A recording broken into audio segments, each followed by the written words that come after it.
gara pooliteknikaatti guddisuudhaaf hojiileen babal'aan carraa hojii namaaf uumuu dandeenye. Kanaan bara kana miliyoona 4.7 galii keessootiin wal qabatu bal'inaan kan hojjetame ta'uu isaati.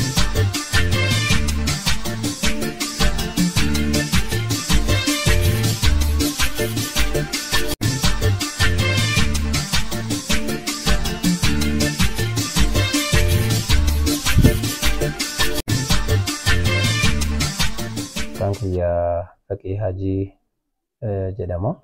Diini kolleejjii Baalaataawoo Asaasaati. Kolleejjiin keenya akkuma beekamu hundeeffama isaarraa eegalee hojiilee ciccimoo hojiilee ogummaa wal qabatu kana bal'inaa fi qulqullinaan hojjechaa ture.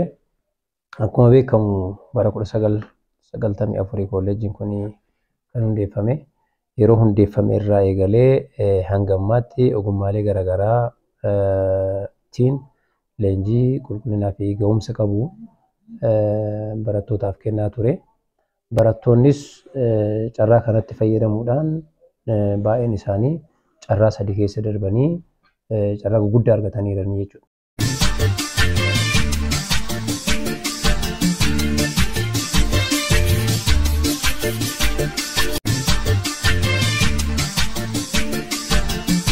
Carraa 3 yoo jennu tokko carraa qacarrii mootummaa keessatti barattoonni kolleejjii kanatti baratan baay'een isaanii qooda kan fudhatan ta'uu isaati. Inni kun ogummaa leenji'anii bahaniin gurmaa'anii carraa hojii uummatanii jiru. Inni sadaffaan immoo ogummaa baratan saniin dhuunfaadhaan hojjechuu danda'anii jiranii jechuudha. Waan barbaachisu banatanii hojjechuu danda'anii jiranii. Kanaaf akka waliigalaatti kolleejjiin keenya kolleejjii baay'ee guddachaa jiruu fi ufootti bahee mul'achaa jiru ta'uu isaati. Keessattuu hojiilee leenjii keessatti bara kanatti barattoota hedduu simatee kan leenjisaa jiru ta'uu isaati. Haaraa fi buleessa waliigala nama 800 ol simatee kan leenjisaa jiru ta'uu isaati. Kanaan cinattis leenjii gaggabaaboo leenjisuudhaan hawaasni keenya fayyadamaa ogummaa akka inni ta'uuf carraaqqii babal'aa kan gaggeessaa ture ta'uu isaati. Kana malees qorqalbii uummata keenyaa hawaasa keenyaa jijjiiruudhaaf leenjii intarpiranshiippii leenjisuudhaan hawaasni keenya ogummaa kanaan gonfatee yaadarimee biizinasii yookiin qorqalbii isaa gara biizinasiitti akka inni jijjiiruuf hojii bal'aa kan kolleejjiin kun hojjetaa ture ta'uu isaati. Akkasumas kolleejjii kana immoo gara pooliteknikaatti guddisuudhaaf hojiileen babal'aan galii keessootiin wal qabatu bal'inaan kan hojjetame ta'uu isaati.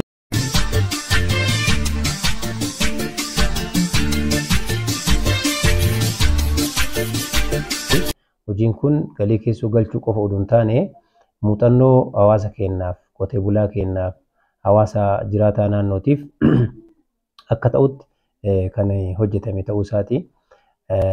Keessattuu lafa mooraa keessaa qabnu hektaara 2 kan ta'u irratti hojiin guddaan kan hojjetame ta'uu isaati. Waggaatti al-lama irraa oomishuun karaa danda'amuun kan hojjenne ta'uu isaati. Ganna qamadii oomishuudhaan bona immoo kuduraa fi muduraa irratti oomishuudhaan fakkeenyummaa gaarii kolleejjii qaban keessaa isa tokko. Bara kana hektaara 1 timaatimii qotuudhaan karaa gaarii ta'een galii argamsiisuudhaaf yaaliin guddaan kan taasifamaa jiru ta'uu isaati. Kunis hojiin kun kan hojjetame hirmaannaa hawaasa kolleejichaatiin, qindoomina manaajimentiitiin hojiin kan hojjetame ta'uu isaati.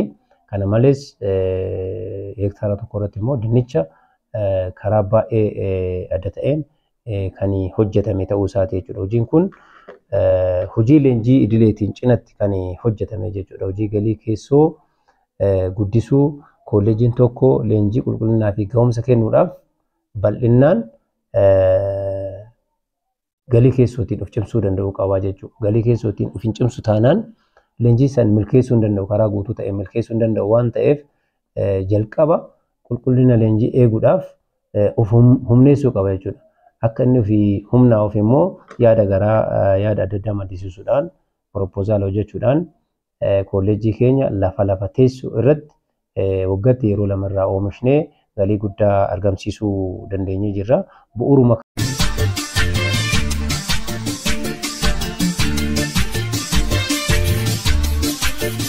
kanaan bara kana miliyoona 4.7 kan hingashina jennee waggaatti hingashina jennee kan nuti karoorfanne hanga ammaatti miliyoona 6.5 kan galchine ta'uu isaati.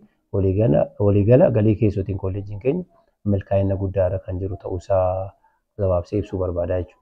Dhugaa dubbachuudhaaf hojii akkanaa hojjechuudhaaf kutannoo fi ijjannoo hooggansaa guddaa barbaada jechuudha. Hojiin kun gaagama guddaas qaba. Hojii kana jalqaba akkaataan itti hojjannee proposaalaa hojjannee manaajimentii keenya dhiyeessuudhaan karaa boordii amansiisuu dhiyeessuudhaan hojii hojjetame jechuudha. Kanaaf hirmaachisummaa hawaasa kolleejjiitiin kan hojjetame waan ta'eef jalqaba irraa kaasee hamma ammaatti kunuunsa gaariitu godhamaafii jira. Keessattuu ogeessaan kan wal qabatu harka caalaa ogeessi bishaan obaasu alaa kan finne ta'uu isaati. Kunis carraa hojii namaaf uumuu dandeenyee jirra jechuudha. Hojii dhabiyyee keenya kan hojii malee taa'uuf hojii yeroo kan banneef ta'uu isaati. Kana malees hojiin kun galii keessoo galchuu qofa oduu hin taane muuxannoo raabsuudha, muuxannoo qooduudha waan ta'eef akkaataa barbaachisutti aramaa isaa, qoricha aramaa, bishaan yeroodhaan akka dhuguu qabuutti, xaa'oo hagam argachuu qabu. Kana hunda ogeessaan deeggaramne hojii bal'aa kan hojjechaa jiru ta'uu isaati. Turtiin timaatimiin kun ji'a 3 fi walakkaa akkasii almost amma yeroo gahiisaatti kan inni dhiyaate ta'uu isaati jechuudha. Diimachuudhaaf waan xiqqootu saafaa jechuudha. Torbee 2 booda gabaaf dhiyaataa jechuudha. Kanaaf kunuunsa guddaadhaan kan kunuunsame jechuudha. Ogeessaan deeggarame, ogummaadhaan deeggarame hojiin bal'aan kan hojjetame ta'uu isaati. Kana malees as keessatti crop production leenjii kennina waan ta'eef ogeessi leenjisaan keenyas kan ogummaadhaan nu deeggaraa jiru ta'uu isaati. Akkasuma waajjira qonnaa wajjinis qindoofne hojiin bal'aan kan toora kanatti hojjetame ta'uu isaati.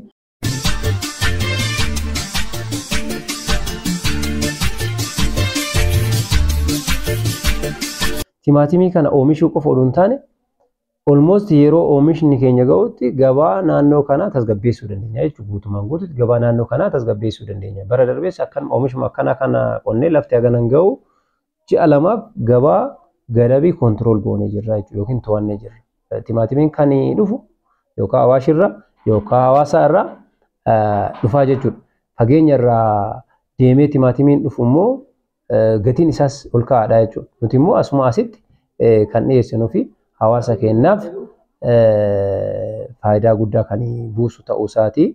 Galii keessoo kolleejjii keenya cimsuun cinatti jechuudha. Cimsuudhaan cinatti hojii bal'aa kan hojjechaa jiru ta'uu isaa gabaabsee kaasaa jechuudha. Dhugaa dubbachuudhaaf oomishni bara kanaas akka malee buusee jira. Xiqqaatu qarshii 800 hanga 900 itti dhiyaatu ni galchina jenneeti kan eegnu jechuudha. Timaatimii qofarraa jechuudha. Dinnichaas bifuma saniin gatii gaarii irraa arganna jennee yaadna. Maaliif kunuunsi kennallee karaa adda ta'een jechuudha. Karaa namni irraa waa barachuu danda'uun kan kunuunfame jechuudha. Seera isaa saayinsii isaa guutuu eeggatee kan kunuunfame waan ta'eef mallaqa guddaa kan irraa argannu. Haalli gabaa amma jirus bareedaadha waan ta'eef kiiloon tokko har'atti qarshii 70 hanga 80ti. Hektaarri tokko immoo meeqatti akka ba'amu tilmaamamuun hin danda'ama jechuudha.